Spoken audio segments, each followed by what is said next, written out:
I think I got away from him. Oh, finally out of that prison. I got to get back to the city. I got to clear my name. But first, I got to update my status on Facebook.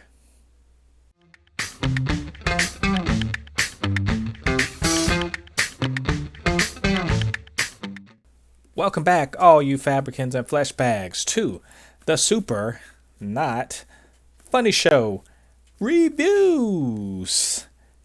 I am Jen Thépuppét, your friendly neighborhood fabricant and commenter extraordinaire on all things pop culture. Today, I'm reviewing episode 3 of The Equalizer from CBS, entitled Judgment Day. Was it good? Was it bad? And should you be watching? Let's find out, because I have opinions about things. On this week's episode of The Equalizer, we see Detective Dante pursuing a prison escapee, while Robin McCall, the Equalizer, tries to prove that the man was wrongfully convicted. Complicating matters beyond, not getting caught by the police are the discrepancies in the evidence. A judge who insists that his case is airtight, and the escapee's ridiculous and reckless attempts to contact his family. Because the first thing you do when you're escaping prison is, get on Facebook, the social medias, contact all your friends. Hey, I'm out, guys. Those guys never listen to her, you know that? Anyway, the Equalizer must put on her detective hat, she put her Sherlock hat on, and she's got to convince Dante that this man is innocent. But to do that, she and her team will have to find the real killer. So, never heard this storyline before ever on a TV show. This episode, it had all of the elements that should make for compelling TV, action dramas of this sort. There's an escaped convicted murderer trying to clear his name. You got the do-gooder detective, Dante, trying to apprehend him. And, you got our hero, the Equalizer, who's hired to look into the case by his former public defender. All the hallmarks, you know where this should go. But note that I said should. But there's no getting around it. This episode was a real letdown to me. I won't blame, the story formula that this uses as the structure, and the fairly predictable turns of events that go on within this. We see this all the time. This show is network TV. They're not reinventing the wheel. They're not telling brand new stories or anything. They're doing a lot of things we've seen before. So I can't blame the structure of the show. And you know what? I can't blame the performances either. For the most part, they're solid. And in a couple cases, very, very good. So that's not the problem with this episode. The problem in this episode is straight up the unambitious writing that just seems to forget that this is the Equalizer. It's an action drama. There's supposed to be action. But instead, we get, that part of Law and Order that nobody is super enthused about, the part where they're just running around chasing down leads. And, when the police chase down leads, they're not busting in doors and cracking heads, not on Law and Order. There's no action. There's just a whole lot of, oh, really? Tell me your side of the story. Oh, really? Oh, this guy's address is here. Oh, here's his driver's license. Oh, let's look on a computer screen. All these things. And everything that this show should not be. That stuff, honestly, it's clerical work. It's stuff that the team should be doing. That's stuff that, the IT guy should be doing, not the ass kicker. But that's what we get here. That's just the problem here, that there's not a lot actually happening for most of this episode. I look at the Equalizer kind of like the way I look at Liam Neeson from the Taken movies. She has a special set of skills that can be used to make the bad guys' lives hard. But unfortunately, most of those sit unused while she goes from place to place just talking to people and looking at stuff on a screen or just watching someone else do something. The dynamic and energetic feel of the previous episodes, they're all compressed into one short action scene that is fun but ultimately unfulfilling and doesn't do much.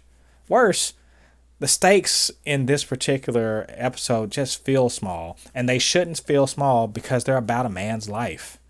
Beyond that, the opposition is mundane. They don't even know that they're the opposition. So you have the Equalizer basically running down some bad guys who don't know that they're being run down. So there's no drama there. The family dynamic also suffers from neglect in this episode. I enjoy, seeing the struggle that Robin has to face to balance her family time with her Equalizer time, and the tension that her decisions in doing both bring into her life. But, all of that is sidelined for most of this episode. When we do get around to what's starting to become what I call Delilah's problem of the week, it's about her former friend, and it just feels rushed and not really tied to the theme of the episode, which was something that the other previous two episodes did well, is to tie in the family dynamic to the Equalizer business. Well, there are some bright spots. It's not all bad. And in fact, I'd say aside from the slowness and all that, there's some good stuff in here. But, it's just kind of bogged down by that other stuff I've been talking about. So, but, we get what I sort of saw coming was, the first Batman, Commissioner Gordon, Detective Gordon team up between Detective Dante and Robin. And it works. I really like it. I like that aspect of her relationship with this guy who clearly wants to catch her, but also knows she's doing good. We see more into Dante's personality. The team, they literally, because of course, she looked into him, into his, background, and she literally calls him a Boy Scout, and kind of explains why he would be the sort of person that we think he is and the way he has displayed himself to be in the previous two episodes. We also see a really nice turn from the district attorney, who I don't know if they're going to be in the episodes going forward or not, or if this is just a one-off, but just a really nice turn from the female district attorney, who shows up at the last minute in a very dramatic fashion and ends up Perry Masoning the whole courtroom. It's actually quite fun if you like, especially if you like legal dramas and that sort of thing. It's just weirdly shoehorned into this kind of show.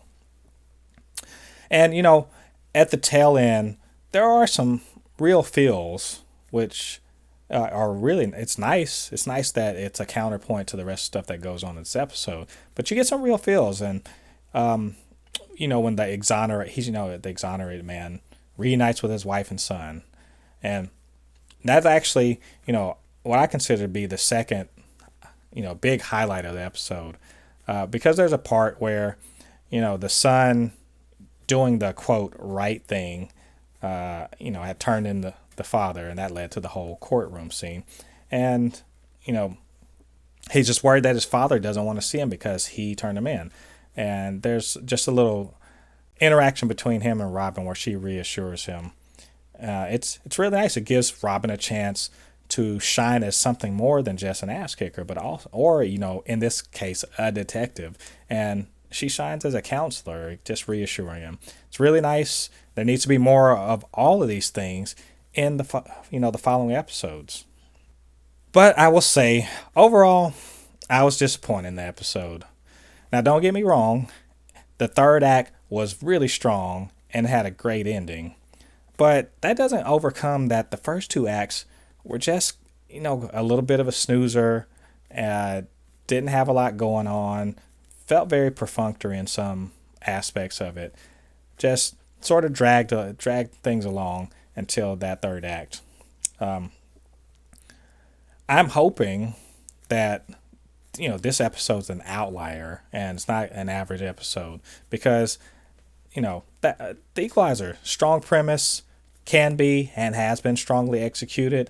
They can be done better than this. And I don't want it to be like, stakes high, stakes high, stakes high all the time. It can be high stakes on a small level. They just need to communicate it better than that. and that, the writing just needs to pick up a little bit on this. This is a villain of the week show. It's gonna, it needs strong, people weaving in and out of the plot. And, I would say, if you're a completionist, watch it for completion's sake. But, this particular format, just, it lends itself to skipping lesser episodes. You won't miss anything. The plot line, there's really no long running plot line that ran through this episode. You'll be okay if you miss it. So skip it without any worries. So that is my review of the third episode of The Equalizer, entitled Judgment Day. And honestly, don't even know what that, I guess it means because we're in court. Okay.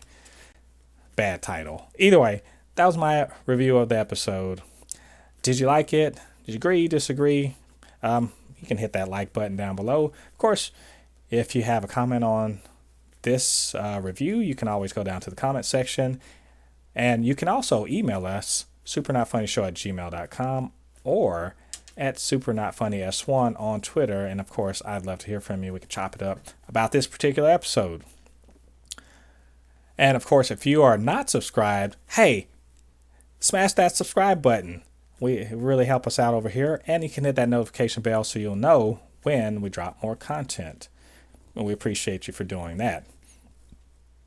Now, that's the end of my, mostly spoiler-free impressions. If you want to stick around for spoilers, hang on. But if not, go watch that episode and get out of here and come back for the spoiler, later on.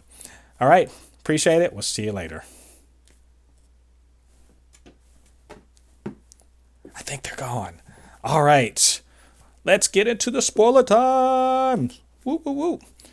Not too much this week. You know what? The thing about these sorts of shows, spoiling these shows doesn't. Can you really spoil these? Like I said, few through plot lines. It's not as if I tell you about what happened this episode, you're gonna be like, oh no, I can't watch the next episode because I've been spoiled, or whatever. I've been spoiled. You could probably flip this episode around with episode 2, and you'd be perfectly fine. You'd be fine. It'd be okay. So that said, let's talk about some aspects of this episode. The premise, again, you've seen it before. Wrongfully convicted, he escapes. I'm going to clear my name somehow, even though I'm wanted. People that escape prison in the real world seem to stay, get caught really quick. But this dude, somehow he blends in, he just has a hoodie on. Apparently it's an invisibility hoodie. Harry Potter's probably looking for his fucking cloak somewhere. Of course, what's worse is that his friend on the outside is like, oh, I can help, we're going to track down this guy that really did it. And he's murdered. And so, how convenient. So you get a murder on top of that, and he still stays at large. How do you not find this guy? What did he, again, invisibility cloaks, apparently. I wanted this episode, why on earth did this public defense, I know why he hired her, because it's a long shot case or whatever, but he just see if you can solve this case, because other people couldn't solve it. Apparently she's a world-renowned detective or something. It's baffling, let's just say. I did enjoy the Humpty Dance stuff. It's your chance to do the hump. Should you do it? I love that Robin's like, I'm going to be an embarrassing mom because I love you so much to embarrass you at school. Parents. Let's talk about the whole Delilah's deal this week. It was pretty lame, I guess. Her friend got too woke or something like that, or she's fake woke or something like that. I don't know. She's doing it for the gram, as the kids say, and that's why she doesn't want to be friends with her anymore. And the moms just can't deal with the fact that childhood friends stop being childhood friends, and that's it. That's literally it. Nothing else to it. Didn't have much to do with this episode at all. And we need better. We need more and better. I want them to be better than that. Let's talk about this. The guy of the week. His name's Dale. He's on the run, and in between posting to Instagram, and he's not really posting to Instagram, but in between trying to go see face to face with his family members, even though he knows they'll be looking for him, his big plan, huge plan. He's gonna go find this guy that was in prison with him that supposedly confessed. Well, of course, if you watch crap like this, the first guess is never the right guess. It's never the right guess. It's never that guy. The guy that you think it's not that dude. It's come on. If it was that easy, this show wouldn't need to be 45 minutes long. Just an aside, like Mel. So Mel, the sharpshooter, wife of the computer hacker guy. Jam, she loves wearing those stripper boots. I'm not telling her not to do it. I'm just like, I don't know what the utility of that is as a sharpshooter. And here's another thing. You know what? Now I think about it, just sidelining the team. Oh, they got to sit at the computer and say, "Oh, well, there's definitely some information on that screen. Look at it. It's so great." I just really wanted to ask, like, where'd you get this info? Did you hack the NSA database or something? No. It's publicly available records. Well, fucking Robin could have done that. Congratulations. What are we paying you for? I'm just salty. That's it. What a useless. I don't even know why they were in the episode, honestly. That the bit where the guy preacher gets his butt kicked by Robin. Hey, I liked it. It was convincing. Robin's still a badass. I'm not surprised by it. Just it didn't fucking mean anything. I mean, of course, he's not the guy. All she got from him was, "I'm not the guy." Oh, well, great. Okay.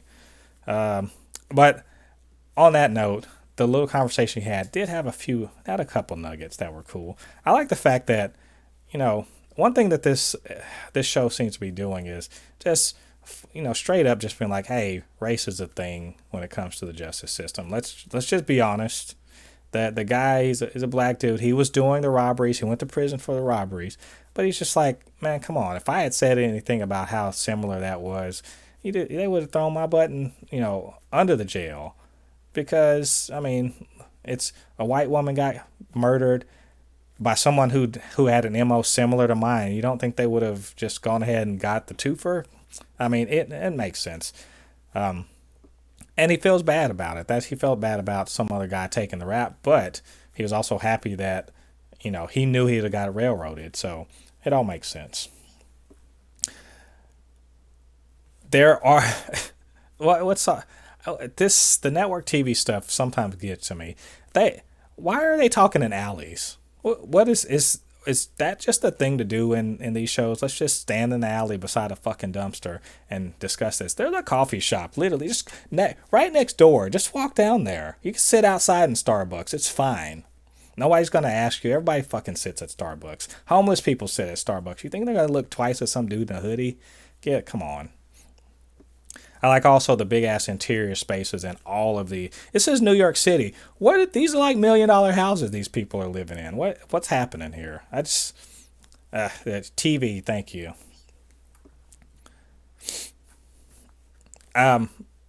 We see more about Detective Dante again. He's a Boy Scout. Apparently his dad was a dirty cop or something like that. Now he's got to, prove himself otherwise. I do like that they decided to work together. I also note the mad thirstiness between the two of them. So it's pretty clear where that might go. So it's going to be like if Batman and Detective Gordon are like, giving each other, longing stares or something. Of course, as this all wraps itself up, the Chekhov's gun. I'm telling you, they pulled the tropes in. They are getting to the tropes. The Chekhov's gun. And I felt something about, the asshole ER surgeon when she first was like, hey, stop being a dick right now. I was like, oh, in the back of my mind, I'm thinking, are we going to see this guy again? What the hell was the point of that whole interaction? The point was the Chekhov's gun. Of course, he was the guy that did it. He was running the pill mill and he murdered them and all. And then he blackmailed the judge. Again, something I sort of saw coming was the judge saying like, nope, it's an airtight case. It was totally, everything's above board. I insist on it. Don't even check into it. That means just go check into it because that bitch is dirty. So that's exactly what it was. Surprise. Now, the specifics of it. Oh, she got blackmailed into it because she had loose lips and let loose some details about a crime that hadn't been solved. I get that, but still, man, come on. That's what really fucking bothered me about this episode. There wasn't it was all the police doing things basically. Robin didn't get to beat up anybody. There was no chasing people down. She didn't even get to stare down the guy. The guy that did it got arrested by police. So victory, I guess. Yeah, they got to do better than this. This is not the show that I want to watch. I want to watch the Equalizer equalizing and not basically being, chasing down clues and being like, yeah, there we go. So I don't want to watch Taken where Liam Neeson is just like filing reports. That's not what I want to see. I don't want to see that from the Equalizer either. All right, that's all for the spoiler comments this week. This ran long. Whoops. Anyway, I'm gratified to see that this show is actually doing quite well, ratings wise. So, yay, there's more people getting into it. The show's good. This one this fell off for me. So it's all good. Either way, if you guys like my review, you know what you can do. Hit me up in the comments.